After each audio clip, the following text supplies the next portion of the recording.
할렐루야. 하나님께서 우리와 함께 하실 줄로 믿습니다. 오늘은 성령 강림절입니다. 우리 모두 성령 충만 받고 하나님께서 주시는 능력으로 사명 감당하며 승리하는 은혜가 함께 하시기를 바랍니다. 우리는 사도행전을 성령행전이라고 부릅니다. 예수님의 떠나심에 발맞추어 성령님께서 주인공처럼 등장하고 계시고, 그 후로 성령님께서 예수님의 제자들을 이끄시는 내용으로 이루어져 있기 때문입니다. 사도행전에서 성령님은 복음서에서의 예수님의 가르치심을 실천하도록 하면서 교회의 시작과 성장을 주도적으로 이끌어 가십니다. 그 중에서 2장은 기독교 역사에 길이길이 남을 중대한 사건 현장을 기록하고 있습니다. 1절에서 4절은 오순절 성령 강림과 기적, 5절에서 13절은 국제적인 대규모의 집회, 14절에서 31절은 베드로의 설교, 37절에서 41절은 3,000명의 결신, 42절에서 47절은 최초의 교회의 모습. 이러한 새로운 사건들이 성령 강림 후에 나타났음을 강조하면서 성령님의 활동의 시작을 선포하고 있는 것입니다. 2절과 3절에 나오는 강한 바람과 불의 현은 하나님의 영의 임재를 상징적으로 나타내고 있습니다. 그들은 그런 소리와 모습을 통해서 성령께서 실제적으로 임재하시는 것을 듣고 보았던 것입니다. 여러분, 성령의 임재는 아무도 모르게 슬그머니 임재하시는 것이 아니라 실제적으로 체험할 수 있도록 아주 구체적이고 강하게 임한다는 사실을 기억하시기 바랍니다. 그리고 성령님의 임재는 삶이나 공동체에 충만한 사건으로 나타나는 것입니다.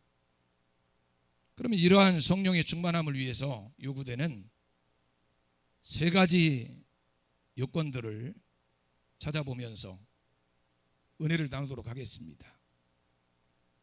결론적으로 이 세 가지를 먼저 말씀드리면, 성령님의 임재를 기다리고 성령님께서 임재하실 때 그 성령님의 소리를 듣고 성령님께서 임재하셔서 역사하셨을 때 성령님의 이끄심대로 따라가는 것입니다. 언제부턴가 한국 기독교를 비방하는 이름으로 개독교라고 한, 기독교를 반대하는 사람들이 붙여준 이름이 있습니다. 그 이름을 붙여준 동기나 목적이 순수하지 못하고 비방을 위한 것이라는 생각은 하지만, 교회를 책임지는 목회자의 한 사람으로서 사실 여부를 떠나서 서글픈 마음이 듭니다. 옛날에는 우리 기독교인들을 예수장이라고 놀렸습니다. 하지만 예수장이와 기독교는 차원이 다릅니다. 예수쟁이라고 하는 말이 듣기는 싫지만 기독교인들의 정체를 드러내는 말이라고 생각합니다. 살아도 예수님만, 죽어도 예수님만 중요하게 생각하니까 예수쟁이라고도 하는 말도 틀린 말은 아닌 것 같습니다. 하지만 기독교는 기독교를 모욕하는 욕입니다. 기독교라고 말하기에는 차원이 너무 낮다는 거예요. 오히려 정체성을 갖지 못하고 아무렇게나 살아가는 기독교인들을 지칭하는 말인 것입니다. 물론 기독교가 믿지 않은 사람들에게 칭찬을 받는다고 하는 것은 이상한 얘기긴 합니다. 왜냐하면 절대로 믿지 않은 사람들은 기독교를 칭찬할 리가 없기 때문입니다. 하지만 기독교가 해야 할 복음 전도의 사명이 잘 이루어지지 않는 것들을 보면 분명 어떤 문제가 있는 것이 분명합니다. 코로나19가 지나가면서 많은 기독교인들은 방구석으로 들어가 버리고 전도가 쉽지 않게 되는 상황을 맞게 된 거예요. 초대교회는 그렇게 교회를 핍박하고 성도들이 환난을 당했음에도 불구하고 날마다 구원받는 사람들이 더하고 하나님의 교회가 왕성하게 부흥했는데 우리의 모습은 달라도 너무나 다른 것 같습니다. 기독교가 기독교의 사명을 다하지 못하고 정말 기독교가 되어서 그런 것인지 우리 자신을 통찰할 필요가 있다고 생각합니다. 여러분, 교회가 교회답지 못하다는 말이 무슨 뜻입니까? 교회에 교회 이미지가 없고 교회를 신뢰할 수 없다는 말이 아닐까요? 교회가 교회하면 교회가 떠올라야 하는데 회사 같고 교인하면 성도가 떠올라야 하는데 세상 사람만도 못한 이미지가 떠오른다면 교회가 교회답지 못한 것입니다. 이 세상 그 어디에 가도 믿을 곳이 없는데 교회 가면 믿을 수 있다고, 그 목사님은 정말 목사님 같고 그 장로님은 정말 장로님 같고 그 권사님은 정말 권사님 같다는 말을 들어야 하는데 그 앞에 가짜라는 말이 붙는다면 얼마나 창피하고 부끄러운 일입니까? 그렇다고 모든 교회가 다 그렇다는 말은 아닙니다. 한국 교회 하나하나 살펴보면 정말 귀한 교회들이 많이 있어요. 성도들도 본받을 만한 일을 정말 많이 하는 사람들이 많고 감동을 주는 희생과 봉사하는 분들도 얼마나 많은지 모릅니다. 신앙적인 열심뿐만 아니라 사회봉사와 자선활동을 하는 것을 보면 타 종교와는 비교도 될 수 없을 정도입니다. 어느 부분에서 개개인의 열심도 교회들의 참여도 정말 많은데 이런 억울한 말을 들으니 참으로 나름한 일이 아닐 수가 없습니다. 하지만 한국교회가 속히 회개하고 바로잡아야 될 일들이 있습니다. 교회의 세력화, 상업주의입니다. 교회가 정치적인 힘을 갖게 되고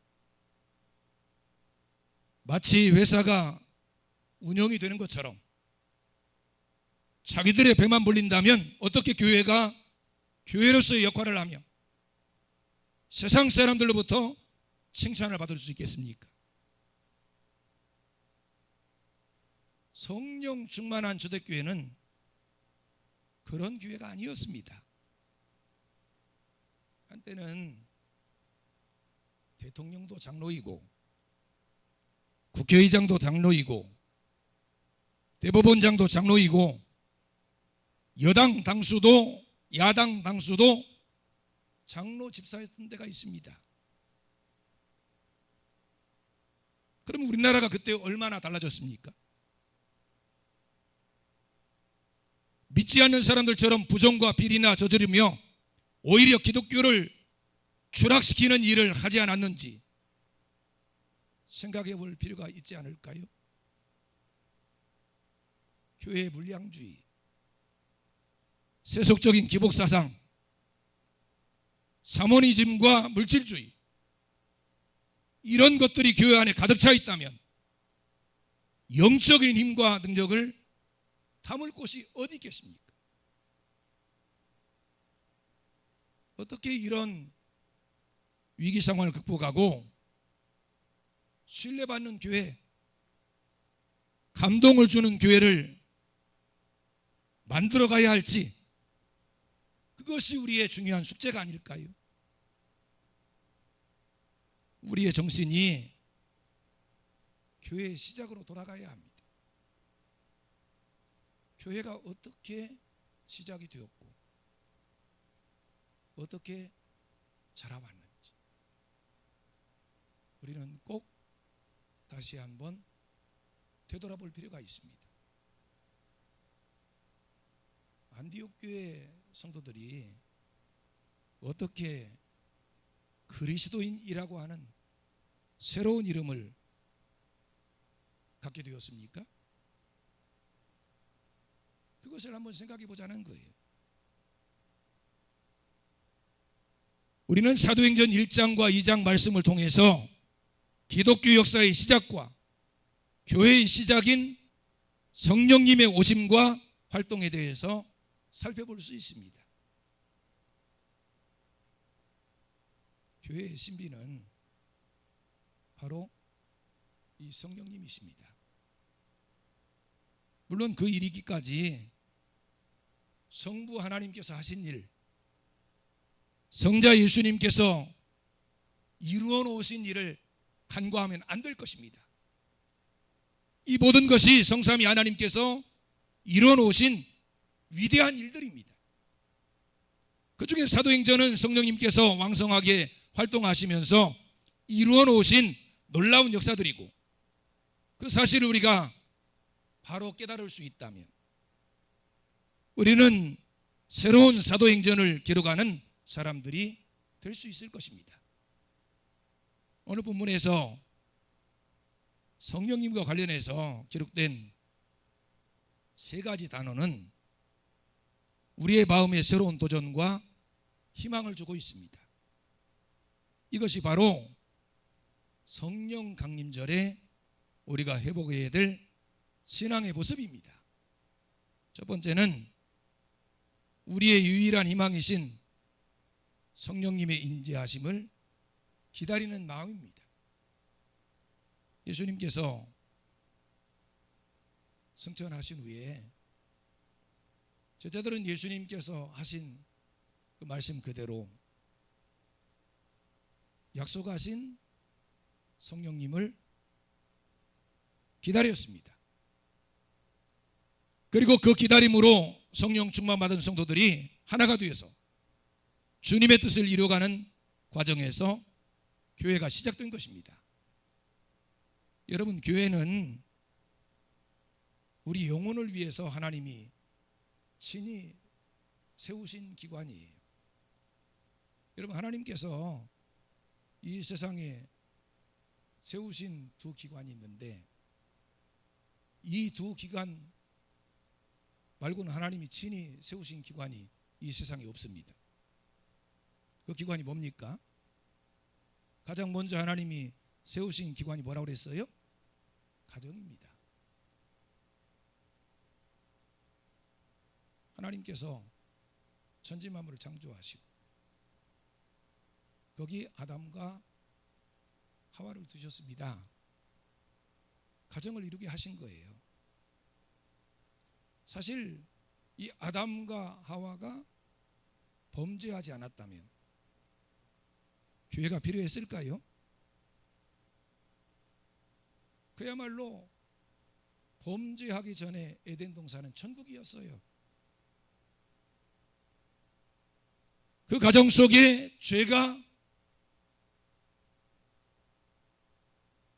존재하지 않았다면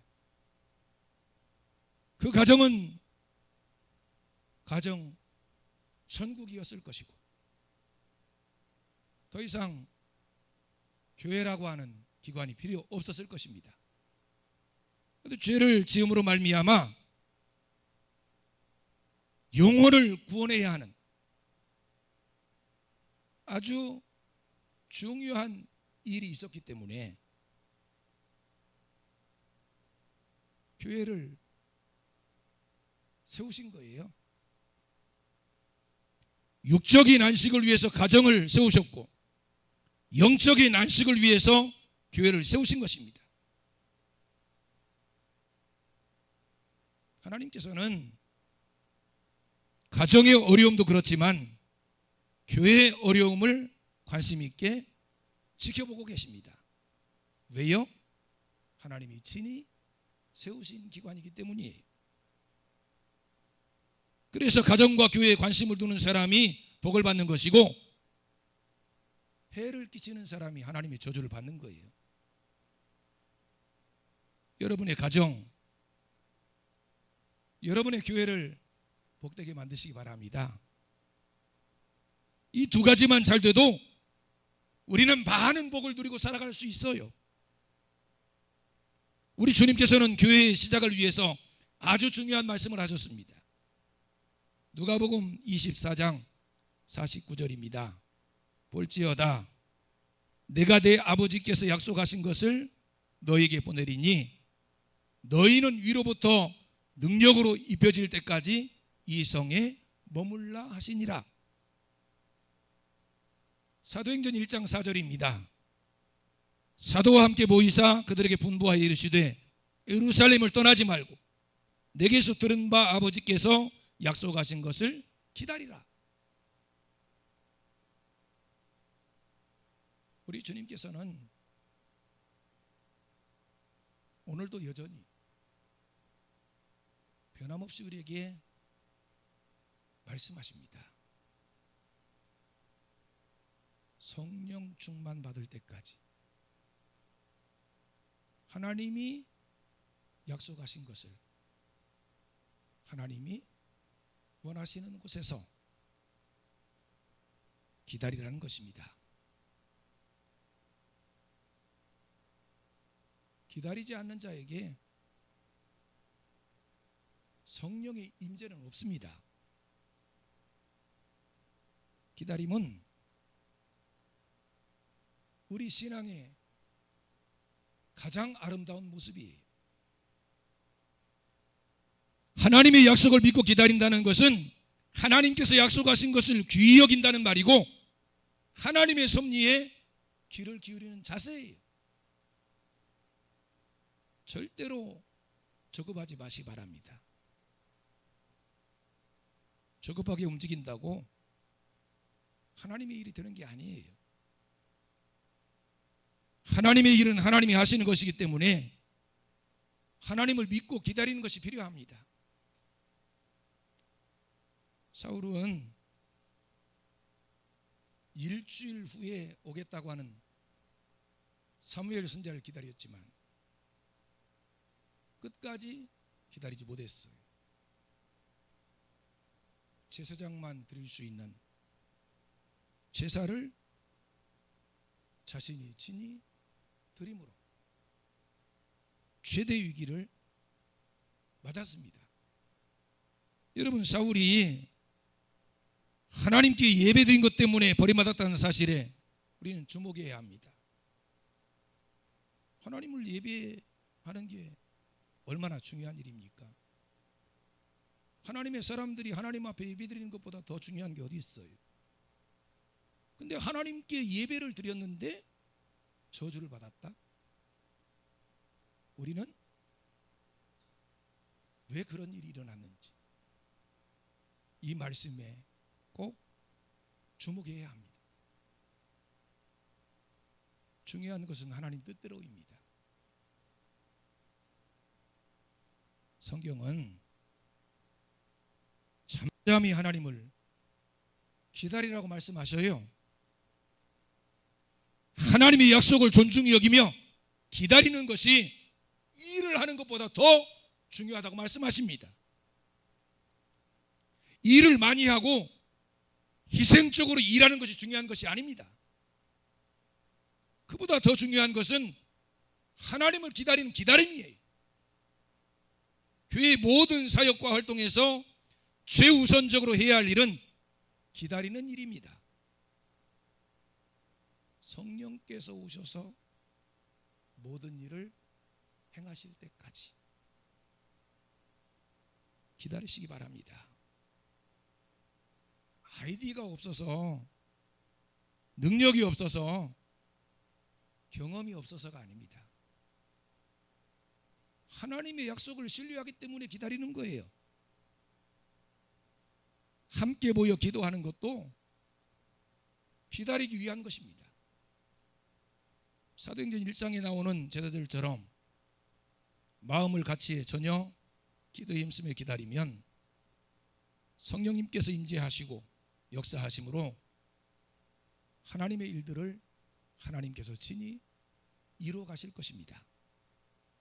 초대교회가 어려운 일이 있을 때마다 합심해서 기도하며 기다리는 방법이 그들의 해결책이 없음을 기억하시기 바랍니다.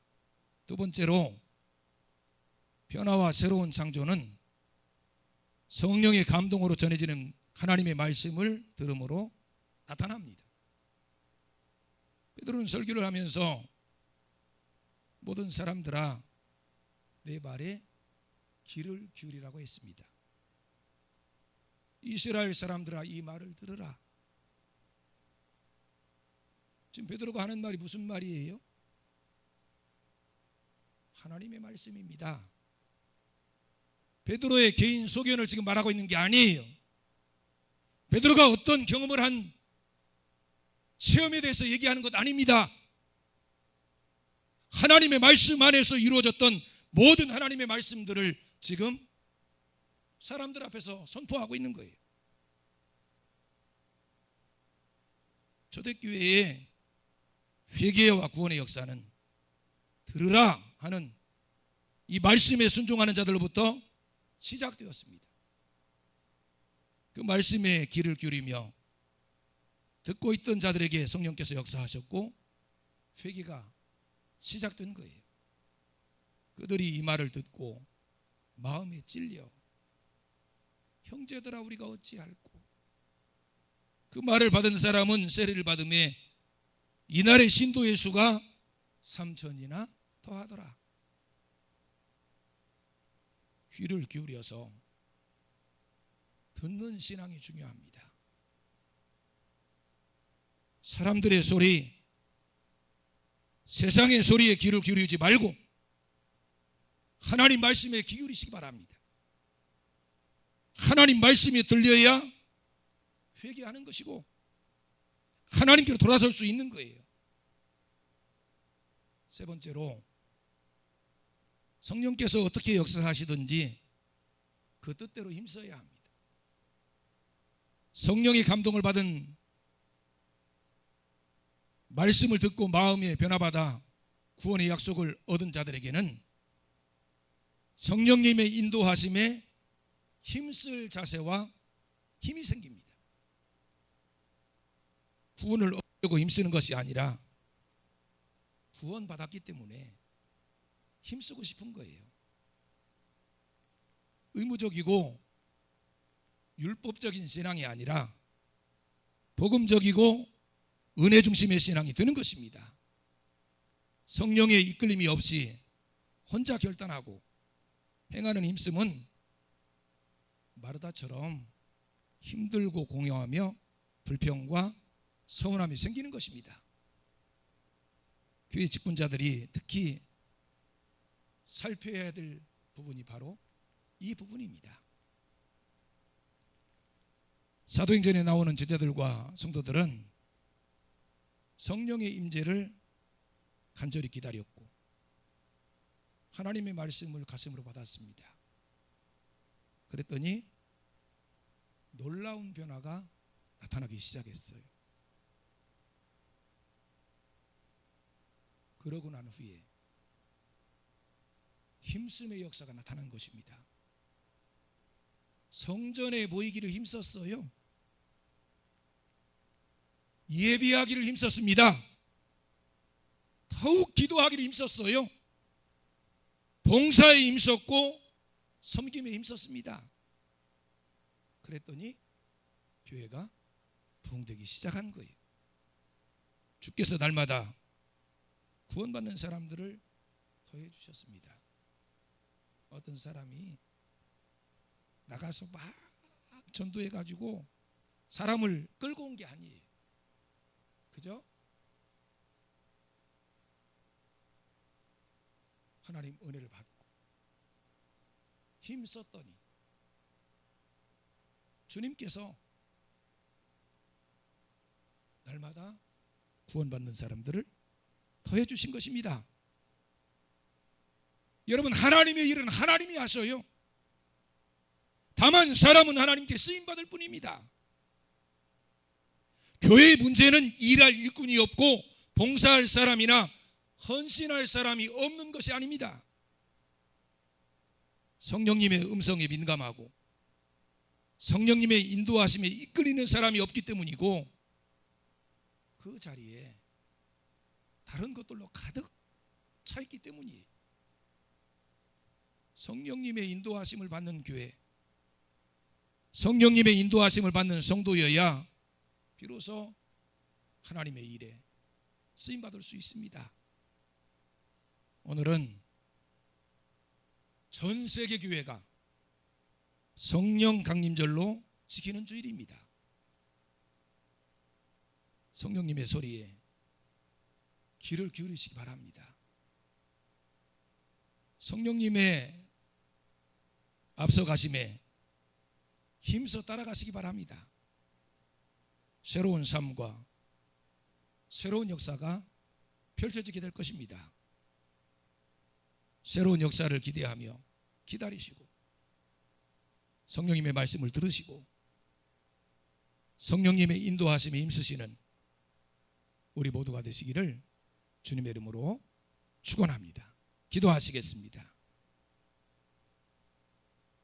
살아계신 하나님 아버지, 성령 강림절을 맞이해서 성령님의 임재와 충만하심을 기대하고 소망합니다. 성령님께서 임재하시고 성령님께서 주시는 능력이 임할 때까지 기다리게 해 주시옵소서.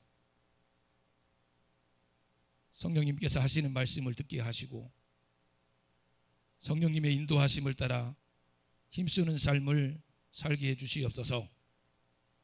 성령의 열매가 나타나게 하시고 하나님의 부흥이 일어나게 해 주시옵소서. 예수님 이름으로 기도드리옵나이다. 아멘.